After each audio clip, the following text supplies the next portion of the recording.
Assalamualaikum. Malam tadi ada tazkirah lah. Ada ustaz, seorang tu muda ustaz je lagi. Saya dalam 30s je umur dia saya rasa. Satu pesanan saya rasa amat-amat terkesan lah. Betul, saya rasa betul sangat. Sebab dia kata zaman sekarang ni kan parents lah, ramai parents hantar anak belajar macam-macam lah. Belajar macam-macam. Ramai juga yang hantar belajar agama dan sebagainya. Tapi same time ramai juga yang hantar macam pagi dah sekolah, petang sekolah, lepas tu petang ada pula yalah sekolah, biasalah sekolah, lepas tu petang pula pergi kelas piano, kelas ni, lepas tu ada macam-macam lah.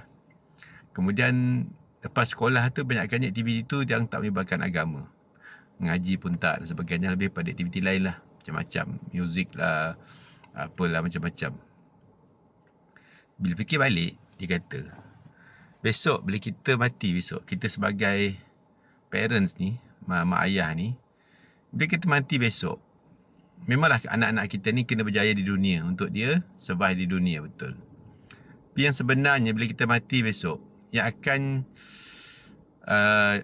akan bermakna pada kita bukanlah anak kita tu top scorer ke, best student ke, jadi jutawan ke, dan sebagainya. Tak. Yang akan tinggal besok ialah, kalau anak-anak ni ialah, kalau orang Islam ni lepas dia mati, 3 je. 1, ilmu yang bermanfaat yang dikongsi, kemudian sedekah jariah, dan juga anak-anak yang soleh dan solehah yang mendoakan dia. So, maksudnya bila kita dah mati besok, dalam kubur nanti, akhirat nanti, yang akan anak-anak kita ni yang akan bantu kita hanyalah doa dia dan juga kesolehan dia. Maksudnya apa? Anak-anak ni kita kena jadikan dia celik agama dan amalkan agama. Anak-anak yang celik agama dan amalkan agama akan jadi anak-anak yang soleh dan solehah. Dan bila kita mati nanti, dengan kesolehan dia, dengan amalan-amalan dia, selagi beramal dia itu, katalah kita ajar dia baca Fatihah, ajar dia baca Quran, kita pastikan dia boleh solat, pastikan dia boleh baca Al-Quran dan amalkan agama. Setiap apa yang diamalkan tu akan sampai pahalanya pada kita. Itu pun yang kita perlukan sebenarnya.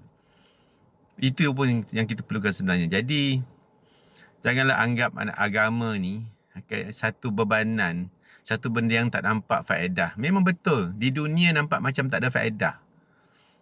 Tak nampak macam tu lah. Kejar straight A, kejar the best in everything. Agama ni kita jadikan benda yang kalau sempat buat, tak sempat tak apa. Padahal yang penting sekali ialah agama lah yang akan jaga kita, insya-Allah. So jangan ambil mudah tentang agama.